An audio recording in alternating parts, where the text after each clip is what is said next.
एक तरफ हुकूमत है जो कह रही है कि जी हमने मईशत को इस्तेहकाम दी, हमने पाकिस्तान को इज़्ज़त दिलवा दी, जो ऑपरेशन बुनियाद मरसूस हुआ उसकी वजह से पाकिस्तान का कद काठ बढ़ गया।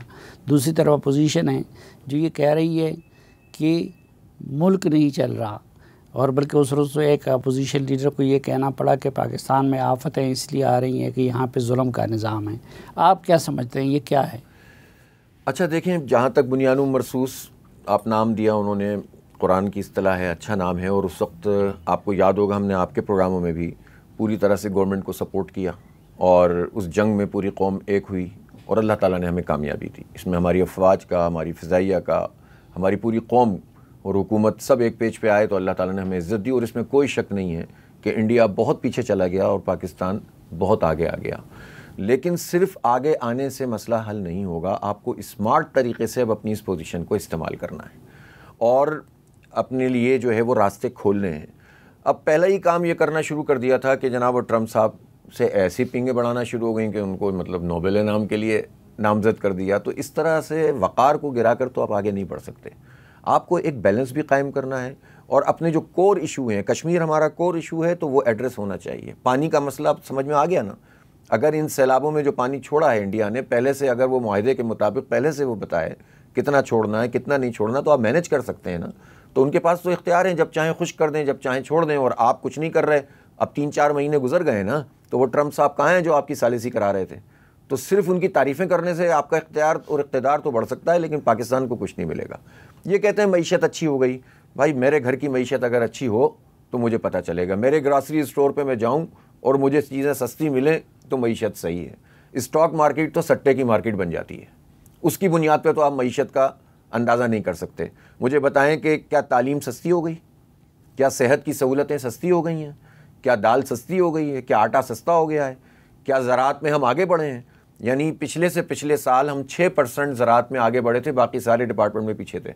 इस मरतबा हम सिर्फ 0.5% हमने ग्रोथ की। 6% ग्रोथ जो हमारी थी वो पीछे आ गई। आप सोचें कि हम 600% पीछे चले गए और ये कहते हैं कि हम ग्रो कर रहे हैं। और अब जो सूरत हाल है बारिशों के बाद, अगर इन्होंने किसानों को सहारा नहीं दिया, इन्होंने अगर सब्सिडाइज़ नहीं किया, अगर इन्होंने बीज नहीं दिए, इन्होंने पूरी दुनिया से मुतालबा नहीं किया, तो आप यकीन करें कि इस मरतबा गंदम का वो क्राइसिस पैदा होगा कि इसके नतीजे में एक बहरान पैदा हो जाएगा। नेशनल फूड सिक्योरिटी का तकाजा है कि आप जो है वो इसको सब्सिडाइज़ करें और किसान को भी पैसे पूरे मिलें और आटे की कीमत भी बैलेंस करके रखें। तीसरी बात इसमें यह है कि भाई टैक्सेस कितने आप वसूल कर रहे हैं? तनख्वाहदार लोगों को आपने रगड़ा हुआ है और मैक्सिमम टैक्स तनख्वाहदार लोगों से आप वसूल करते हैं। आप बिजली के बिलों में टैक्स लगा देते हैं, आप गैस के बिल में टैक्स लगा देते हैं, आप मोबाइल के कार्ड पर टैक्स लगा देते हैं, आप तनख्वाहों के साथ टैक्स वसूल कर लेते हैं, आप पेट्रोल के ऊपर लेवी लगा देते हैं। तो भाई आपका FBR 25,000 मुलाजिमों वाला क्या कर रहा है? वो कितना टैक्स जमा कर रहा है? तो टैक्स जमा करने का सिस्टम मौजूद नहीं, उसमें करप्शन मौजूद है। खुद आपकी रिपोर्ट बताती है कि 1300 अरब रुपए की करप्शन खुद FBR ने की। जो टैक्स जमा हो सकता था वो नहीं हुआ। तो आप अंदाज़ा लगाइए, IPP से एक जगह पे आके मामला आपने रोक दिया। हालांकि इसमें बहुत गुंजाइश मौजूद है कि आप बिजली की कीमत कम कर दें, आप बिजली सस्ती करें, आप पेट्रोल सस्ता करें। आप 100 रुपये लेवी लगा दी, 80 से 100 रुपये। इसके नतीजे में पेट्रोल कहाँ से कहाँ चला गया। तो अगर ये चीज़ें आप ठीक नहीं कर रहे तो मईशत ठीक नहीं कर रहे। सारे दावे झूठे हैं। पेट्रोल सस्ता होगा, बिजली सस्ती होगी, गैस सस्ती होगी, इंडस्ट्री आगे बढ़ेगी।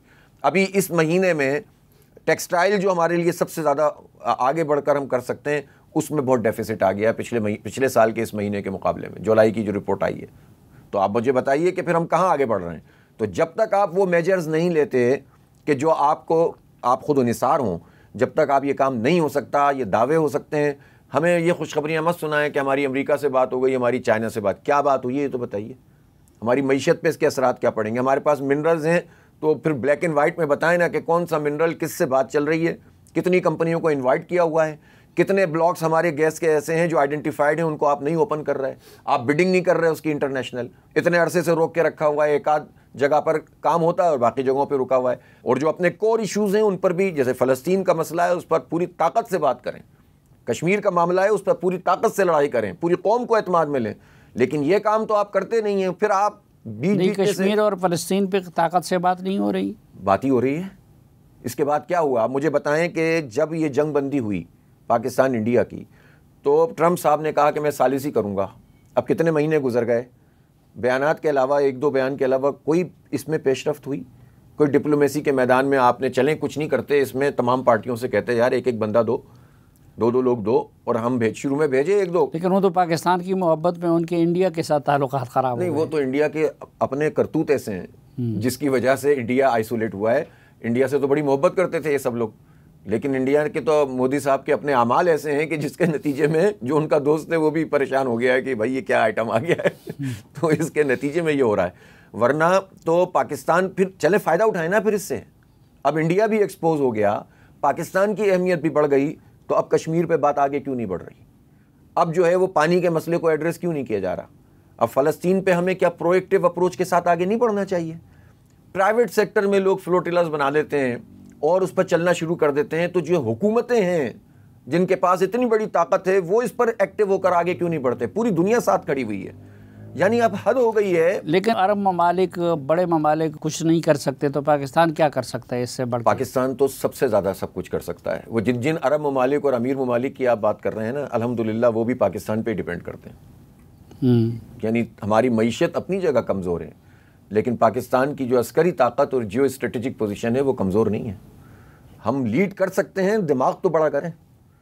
छोटी सोच के साथ तो आप छोटे ही रहेंगे। हर वक्त ये सोचेंगे मुझे इससे इतने पैसे चाहिए, उससे इतने पैसे चाहिए, तो फिर आप उसी तरह से सोचेंगे।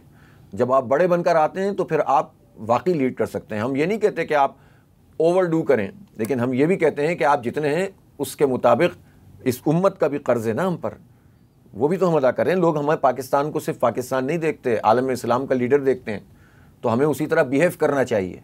और हम करेंगे तो ये मसला हल होगा। ऐसा नहीं है कि ये कोई हम गलत बात कर रहे हैं।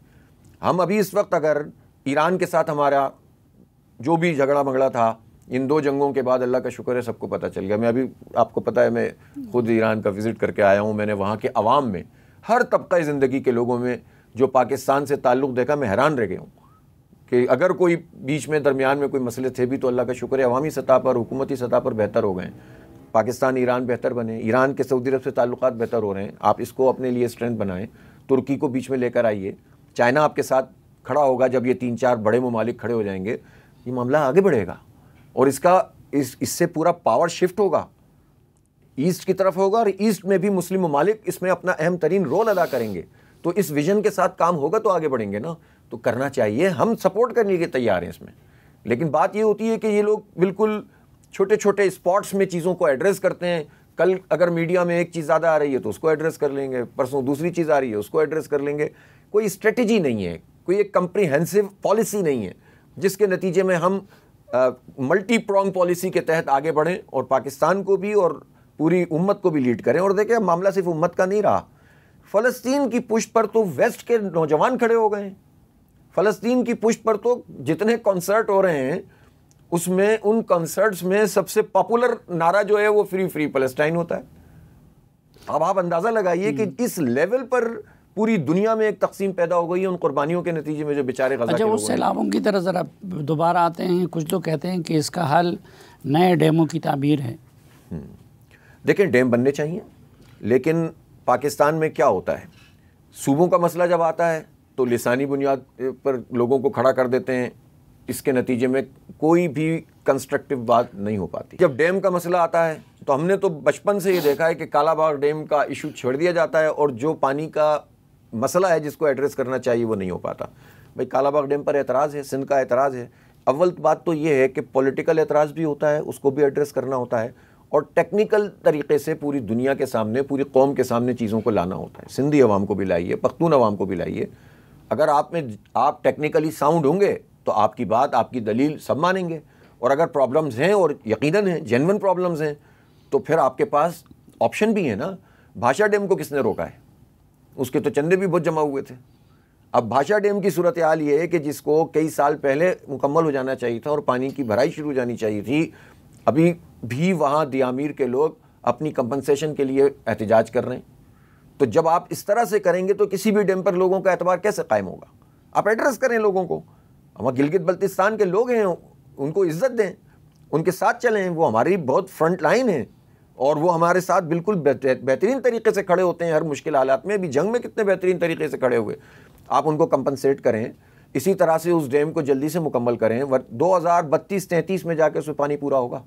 जब तक ये 5-6 साल का गैप आ गया है ना, ज़्यादा तकरीबन 10 साल का गैप आ रहा है, तो ये किसकी, ये आपकी नाअहली है हुकूमतों की, जिसके नतीजे में ये प्रॉब्लम पैदा हो रही है। फिर छोटे डैम्स किसने रोके हैं? फिर डैम ही सिर्फ एक सलूशन नहीं है। अंडरग्राउंड वाटर पे बहुत बात हो रही है, लेकिन वो ज़रा सा एग्जेजरेशन है।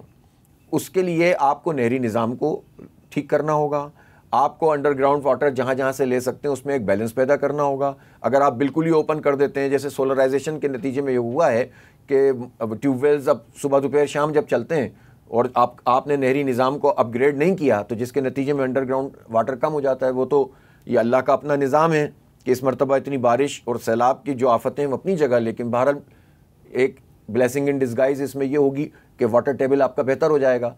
तो आपको अल्लाह ताला ने इतने मौके दिए हुए हैं, हम सब कुछ कर सकते हैं। लेकिन मैंने कहा ना, मईशत में भी, पानी में भी, इंतज़ामी मामलात में भी कोई पॉलिसी नहीं होती है, और उस पॉलिसी के तहत एग्जीक्यूशन के लिए कोई, और उसका सबब क्या है? अगर आप तफसील में जाएं और या डेप्थ में जाएं, ये हुकूमतें लोगों की नुमाइंदा हुकूमतें होती ही नहीं हैं। या ये दौलत की बुनियाद पर होती हैं, ताकत की बुनियाद पर होती हैं, या ऊपर वालों की दोस्ती की बुनियाद पर होती हैं। फॉर्म 47 की हुकूमतें वो एक्शन ले ही नहीं सकती जो फॉर्म 45 वाले ले सकते हैं।